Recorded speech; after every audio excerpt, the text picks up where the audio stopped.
Hello, everyone. As he said, my name is Dylan Lockwood. I am a content editor here at Zpryme. I host our podcast on the grid, which you can find on our SoundCloud page, soundcloud.com/zpryme-agency, or you can just go to zpryme.com and look under the media tab and find our podcast there. But we're not here for that. We're here to talk about urban planning, because cities of the future aren't going to be grown. They're not going to be birthed. They are going to be built. So we've got a bunch of people up here who know how to build things their way. So I'd like to welcome up my other panelists. And I'm going to, oh, there's a solo chair. What do you want us to do? Have a seat wherever you'd like. And we'll start down at the end here, Irby. I'll have you all give a short introduction of yourselves. Sure. My name is Irby Hightower.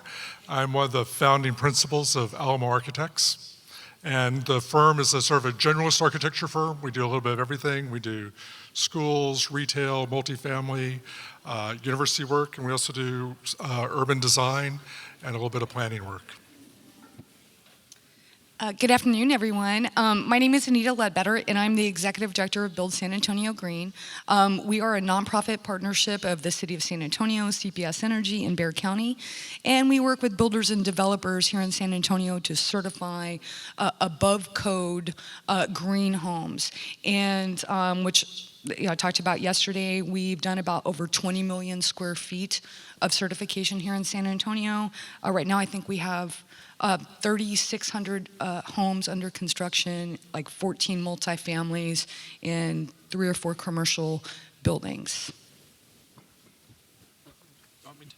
Good afternoon, everybody. I'm Leo Gomez. I'm the president and CEO of Brooks, which is on the south side of town, a former military base that's been under redevelopment now for a little over 15 years.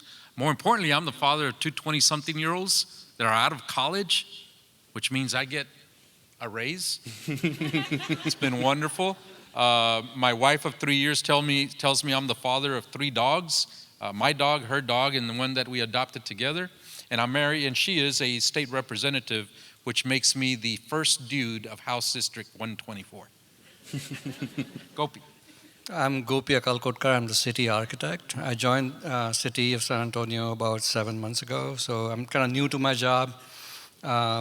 I've always, for about 30 years, I've been working in the private realm, working with large firms, large-scale architecture, urban design projects, and I thought it would be a good opportunity to become the city architect and give back to the community. Gopi, what is the primary role of a city architect? The primary role of the city architect as it stands is basically delivering city projects. So we float, bonds every 5 years, and we have a lot of projects, and I'm kind of in charge of all the buildings.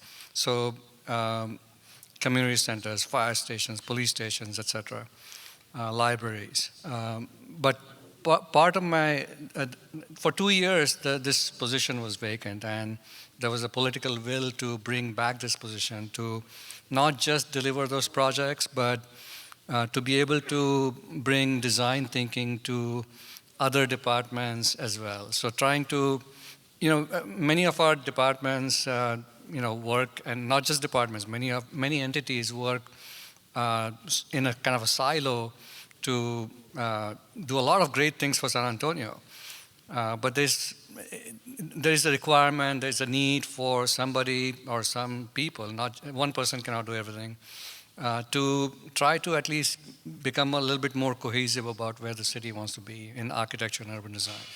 Yeah, so all of you work in San Antonio. It's a very San Antonio representative panel, so I'm interested, what is something you're working on right now that demonstrates the state and direction of San Antonio as the city of the future? And I want to start with you, Anita, because I picked up on you mentioning how many homes you're working on right now.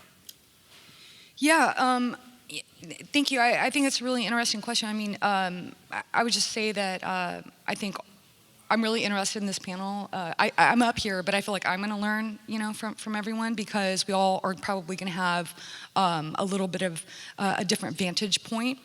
So from my vantage point, I would say I think you know, the things that are going to be a real big game changer and what I see coming and what we're designing to, as per my presentation yesterday, is really, you know, a theme of climate, getting climate ready, right? So our climate change, we see that, and that's why we wanted to start defining and building out our climate ready certification. The second thing is the integration of smart technologies that's really driven by consumer demand. That's why we designed the smart green home, and I think I shared yesterday we have about 1,000 of those certifications.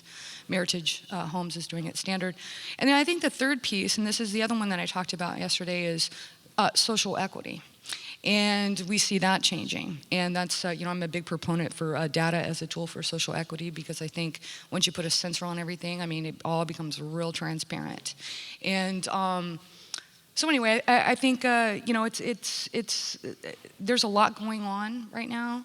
And we're seeing that at Build San Antonio Green. You know, our game, as I was sharing with you, is we have to have a long-term mission.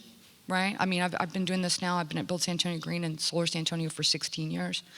I know we're still all in the beginning, right? It's going to take decades. So we have to have a long-term mission and then have, you know, 2 to 3 year correction towards that. And that's what we've also been having to do, is forecast the next building codes, you know, that forecast what consumers want, where the technology is going, and then design platforms. So kind of what I would say. Excellent. And Irby, what have you been up to that's transforming San Antonio? Sure. So at the moment, one of our clients is Weston Urban, which is doing a great deal of work downtown. Randy Smith, the president of the company, would say they're in the parking lot elimination business. It is, in some ways, a P3. They had a P3 part of it, which is a public-private partnership to be able to trade property around so that they could do the development. We've also been doing some urban design work for Hemisphere, for H Park, which is, I think, a more traditional P3, but people talk about, when they talk about P3s, of where we're doing both, we're working on the park, and we were doing urban design guidelines for development around the parks as they're developed.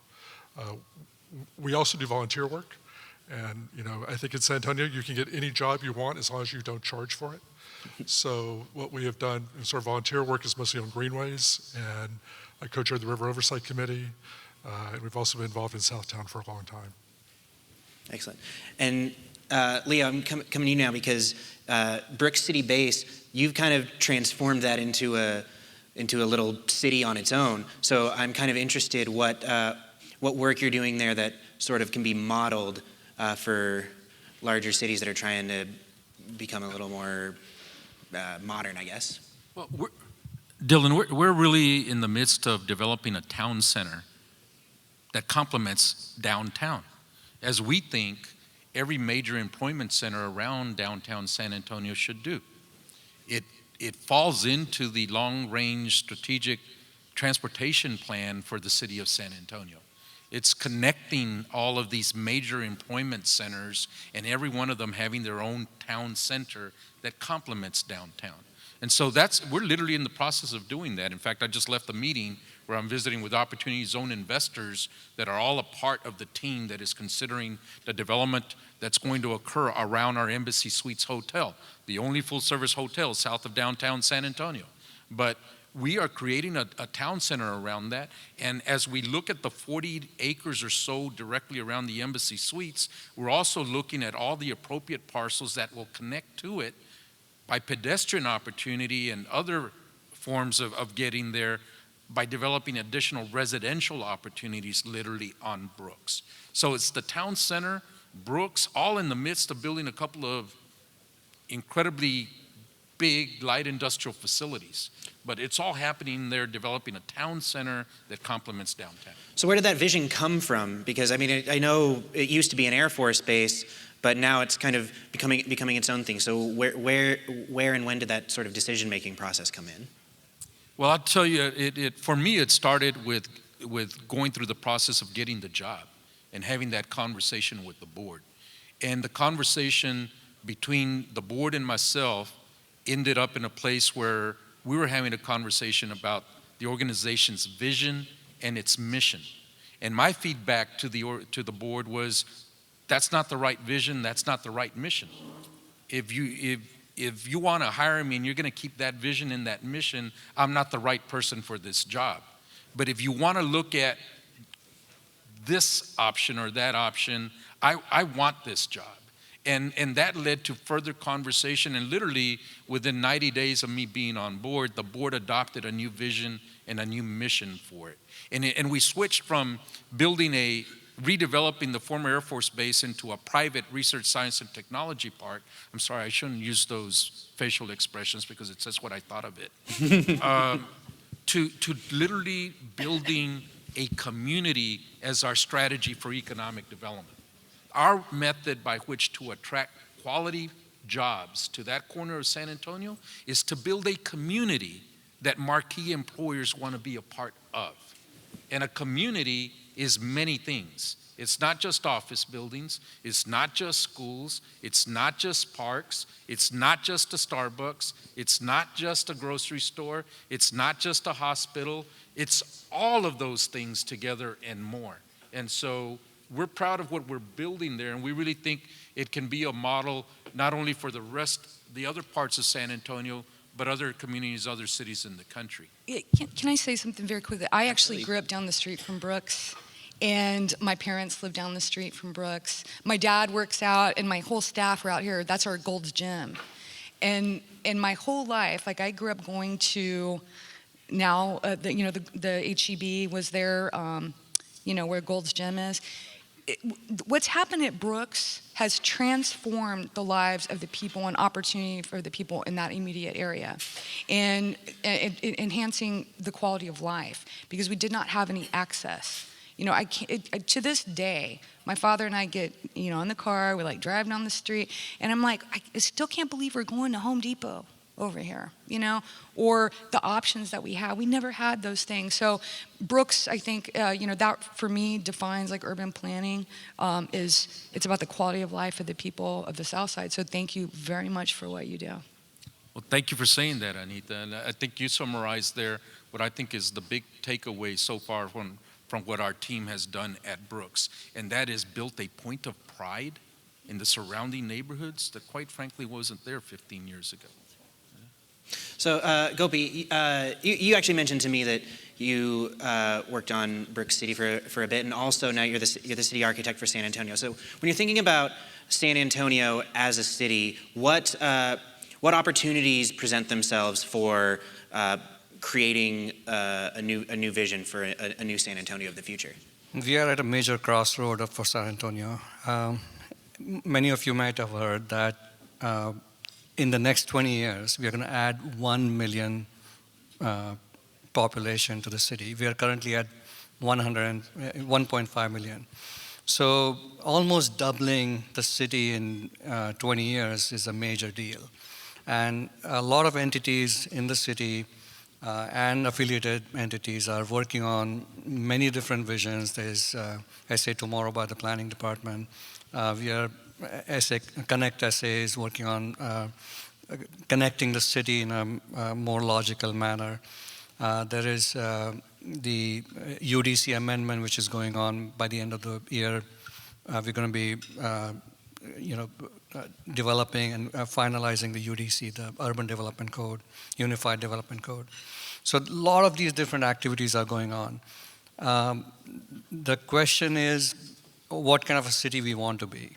Do we want to continue kind of the status quo and sprawl over as with single family, or do we want to create a city which is more urban and better connected with different connectivity, more inclusive with affordable housing all over the place? So that's what's going on, and it's a major point here in the history, and that's why I'm excited to be part of the city. There's so much going on right now, and the decisions we make in the next couple of years are going to really shape the city, and I want to be part of that conversation.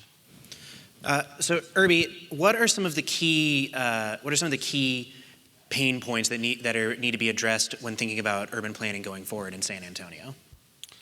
That's a great question. I think the number one thing in San Antonio is most projects to be successful really end up being community-based. We have a bottom-up tradition in San Antonio. So you have lots of people working on ideas and trying to get things lined up so that when you get political and business leadership that come along that are interested in the same thing, they're kind of ready to go. We don't have we do not have Leo and I were talking about this last night, we don't really have a form of government. We don't have a strong mayor form of government. So we tend to not have big ideas that are kind of can survive from one mayor to the next mayor. The way you have a big idea is the mayor starts it and then gets a committee going that the committee can outlast the mayor's term and can take it through multiple iterations of political leadership. I think right now the things that are most interesting and people are most afraid of is kind of development inside their neighborhood, close to their neighborhoods. What's that going to mean for them? People, in neighborhoods that have forever languished are now very concerned about their property taxes. I think neighborhoods that thought that they were in a good position are now wondering why they're probably declining and why people are not as interested in living there. I think what Gopi's talking about, the idea of connecting the city more rationally is going to be key. And that's really going to take a community effort. And it's going to take a lot of community education for people to be comfortable with the ideas. And it's also going to take a plan that really focuses on developing where it's easy to develop. And that really is along the commercial corridors and along the tremendous amount of vacant land that we have inside both 410 and 1604. You can easily accommodate 1 million people in single-family houses inside the existing city limits. It's really a question of, is that how we want to live? And is that how everyone wants to live? Or can you provide options for people? Once you get the community on board, the other big issue is sort of development, and that's really about financing, and that's really about that financing is always looking backwards. So you have to have policies in place by the city to incent new types of development so that you can prove a market, which is really what Brooks did on the south side, is prove that there's a market there. And once you prove that there's a market, then you can begin to get more development, and that development can speed up, and you can actually have a realistic timeline rather than always thinking it's going to be 10 years in the future. Right, and my follow-up to that, and if anyone else has thoughts on this at any point, you can feel free to jump in as well, is, so you're looking at some of those key issues. Where are some places, maybe some other cities, where you're keeping a close eye because they're either dealing with something similar or overcome something similar? Right.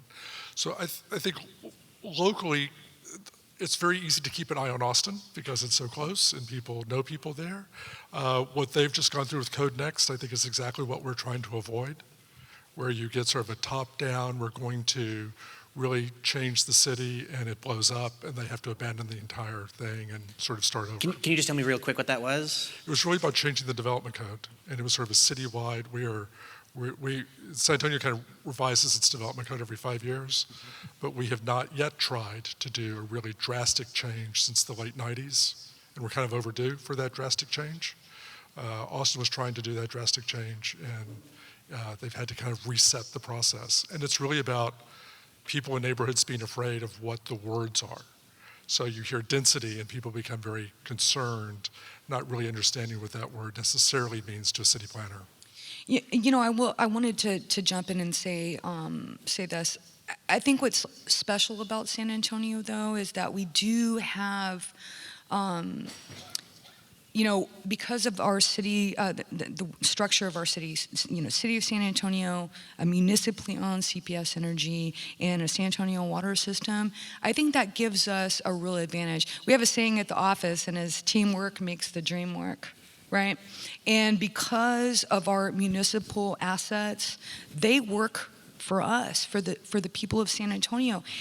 That, if you play that out years from now, and obviously technology is changing, consumer demand is changing, I think that there's some real opportunity. And I think that we have a history in San Antonio of working together, and we call that like the spirit of San Antonio. And I think that we can get out here, and that's what this conference is all about. All I've heard here at the City of the Future is, our ability here in San Antonio to work together is unique. And so I'm very hopeful that we're going to continue down that path.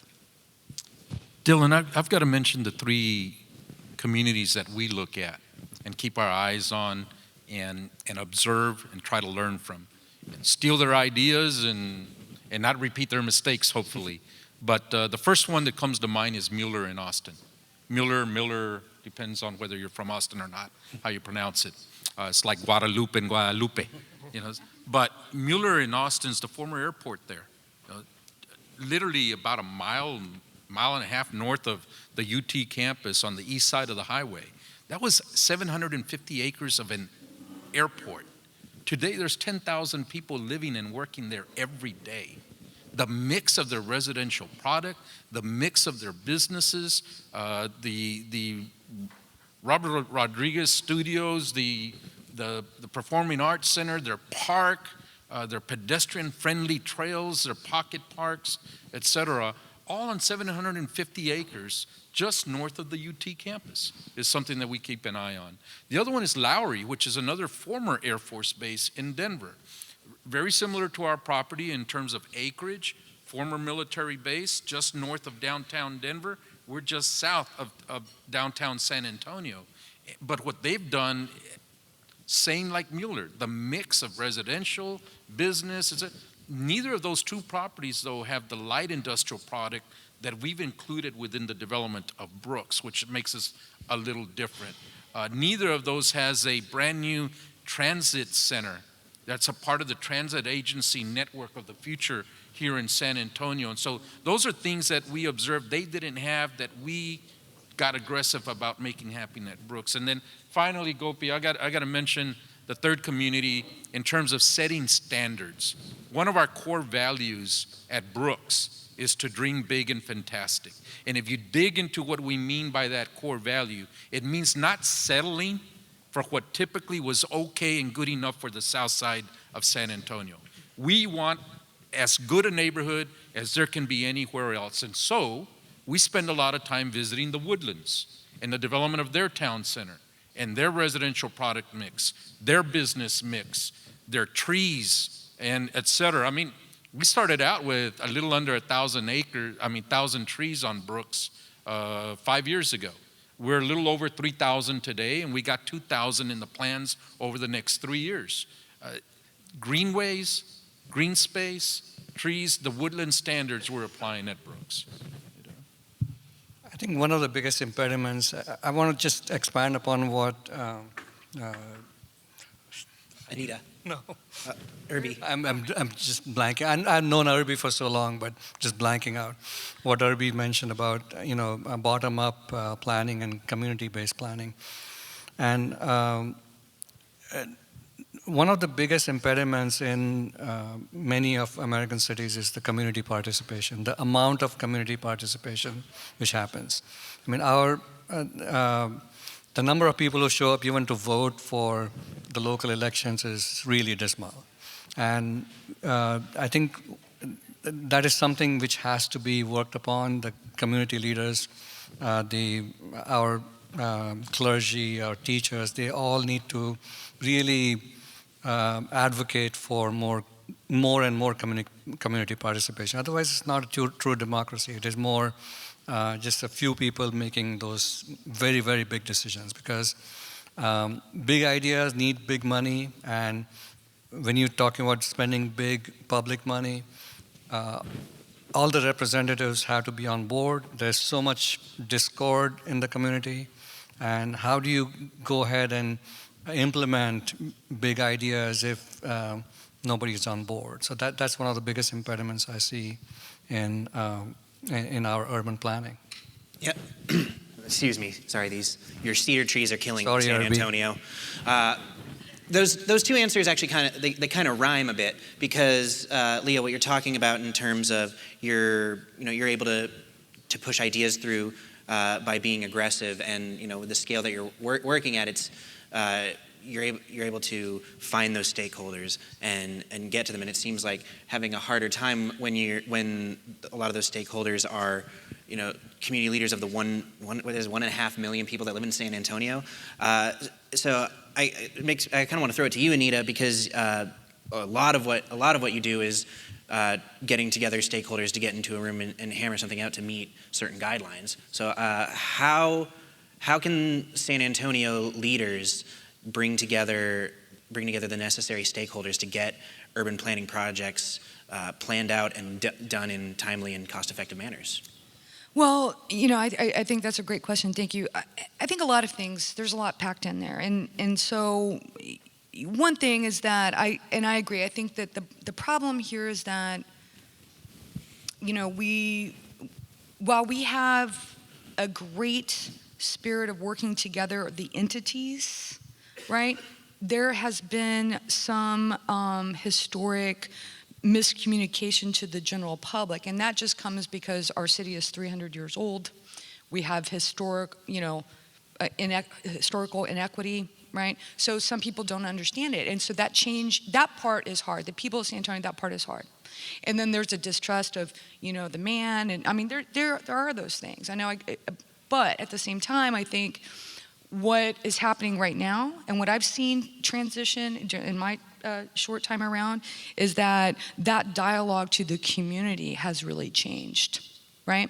It used to not be open, and it's funny, if you go to, I was born and raised here, as I said, I love San Antonio, I want to be here my whole life, I raised my kids here, my granddaughter, and I will say this, that I had no idea that, when we go to another city, then we really see that things are more complicated by the structures in that community than they are here. So again, and they're very closed systems. I think now the city of San Antonio, CPS Energy, San Antonio Water System, we can look at all of them, and they're radically changing and opening up that dialogue because, I believe that it's not all about technology, and it's about people getting together and improving the quality of life of people and being open to change.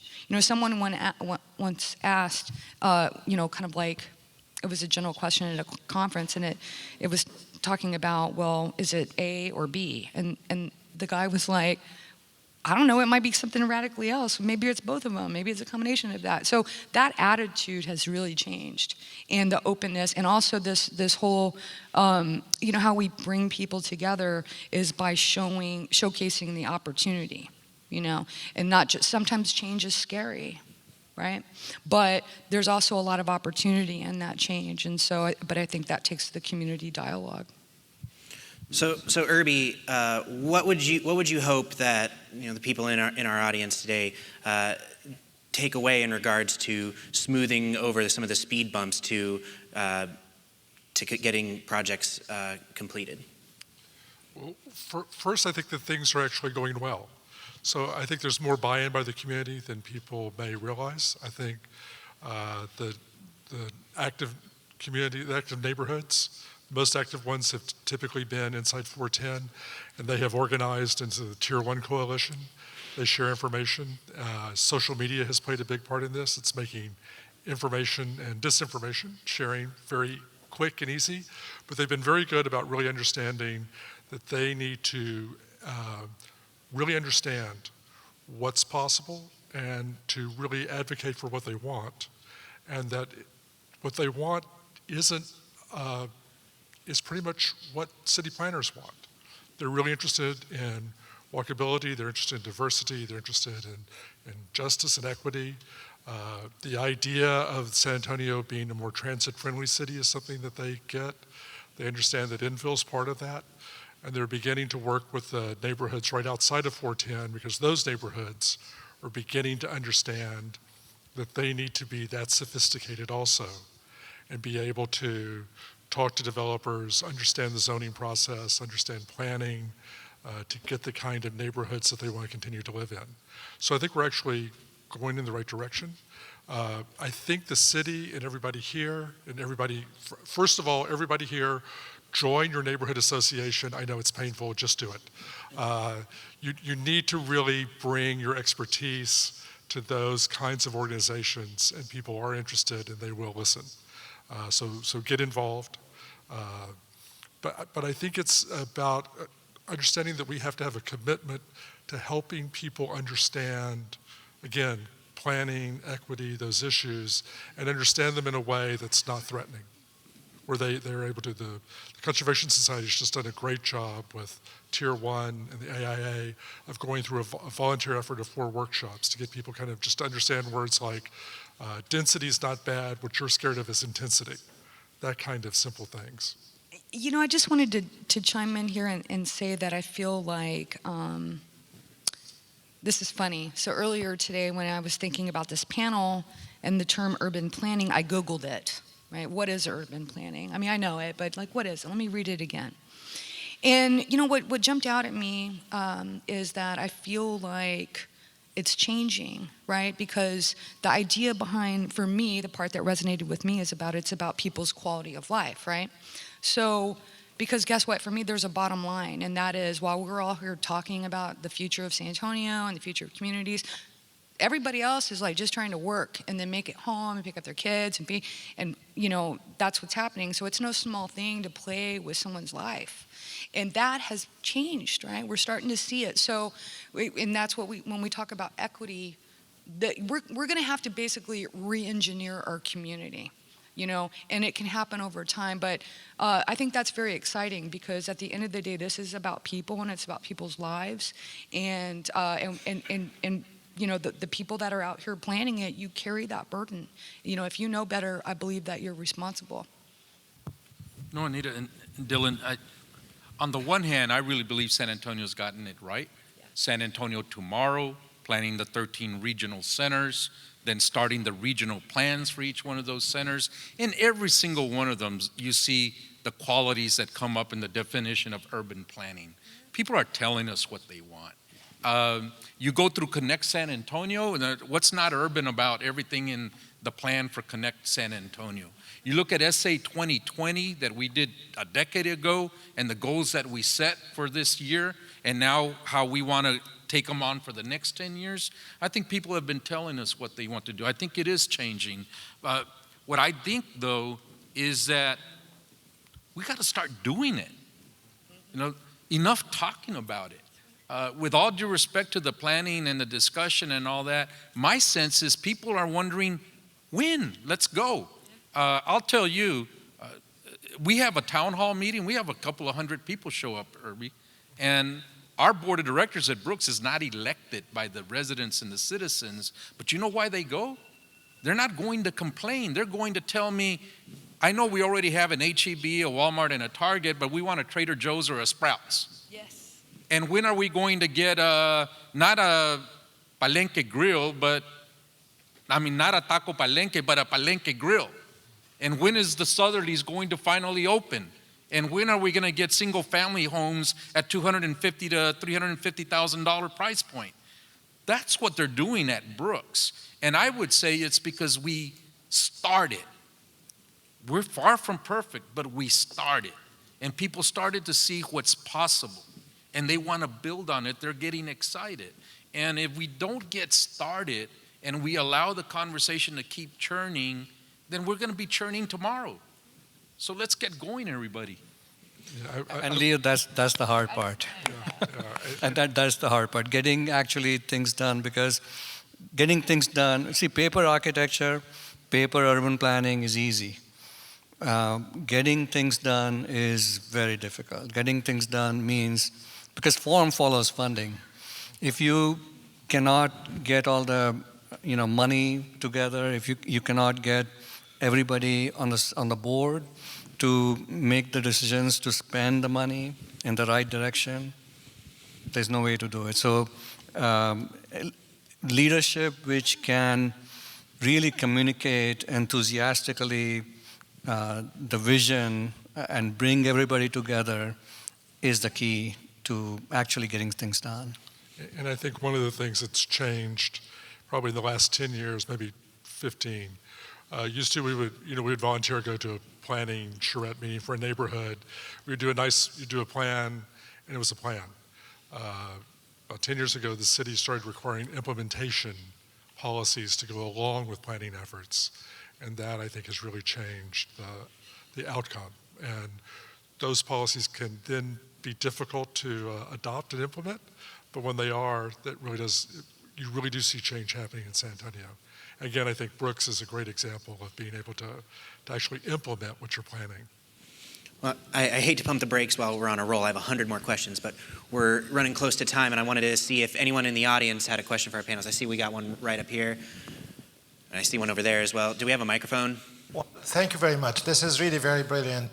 The theme that I could see, and I think Irby started it, but everybody articulated it in his own or her way, is that emergence over authority, and that's something that Joey Ito in his book Whiplash, the director of MIT, talks about as in our preparation to the future cities, basically, as we keep up with the technology changes. And I think what is lacking, although this has been discussed, but I think for future versions of this conference, is to address those impediments, those governances around our aspirations towards future cities. That seems to not have moved at the same pace as technology has. And although you've touched on it, and almost every panel did, but I think for future versions of this conference and similar conferences, that's a topic to be discussed, so that Leo doesn't, talk about lack of implementation and execution, a lot of visioning, a lot of ideation. That's the immersion side of it. That's the crowdsourcing. That's the people telling us what they want. But I think our governments have to change and adapt at a pace that is, what we see with technology. So this is more of a suggestion, unless you want to comment on that. Thank you.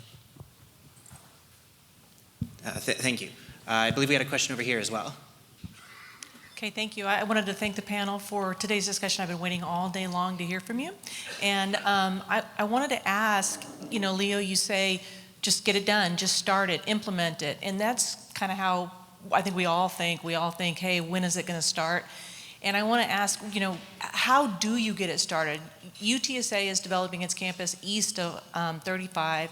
We haven't begun, but we have decided to start our design standards, right? So we start with our design standards and we say, okay, we want to do A, B, and C. And it's about the bottom line, right? It's about the dollar. But when you think about that campus as being in the center of downtown, and we think about what really drives UTSA. What drives UTSA is research, right? We want to graduate our students. We want to get research dollars into the campus. And I see that campus as a way for us to leverage into future research, future innovative technologies, and large implementations of ideas, right? So campus is a test bed. Campus as a living laboratory. And what I want to know is, how do you get it started? So I talk to people and I say, when we get our design standards, let's have a section that talks about our emissions and our food and how do we get our products in, and the transportation and closing Nueva. Yeah, that all sounds good, but it's really not, when it comes to the bottom line, it's not the key. How do you do it? You sound like my wonderful Director of Planning and Development. Okay? Well, And I used mean to be that a planner sincerely. at Brooks. I mean that Marquez Mitchell. And I say that lovingly because we have this conversation all the time. I'll ask him, when are we going to get started? And he very appropriately says, here's where we are with the master plan, the civil engineers are doing that. I said, wait. Let me define start. Do something, okay? Are we gonna have to plant a tree as a part of this development? Plant the tree, you got started, okay? Are you going to have to do a curb cut? Cut the curb. Get started. Create momentum. That's what I would recommend. Don't overcomplicate the planning process to define the starting point. If you've planned 80% of your project, you got plenty of starting points that are viable starting points already. Get started. That's what people are waiting for. And for them, the definition of start doesn't mean all the engineers and all the architects, right, Irby, have signed off, and all the attorneys have signed off and all that. Do something. Do something. This is how I define get started. Yeah, we've always, in plans that we've been involved with, have always tried to find something small and soon, something that you don't need to get everything in place for, to just do something today. And by the way, if it's simply planting a tree, have a party. Right, celebrate it. Planting the tree is getting started.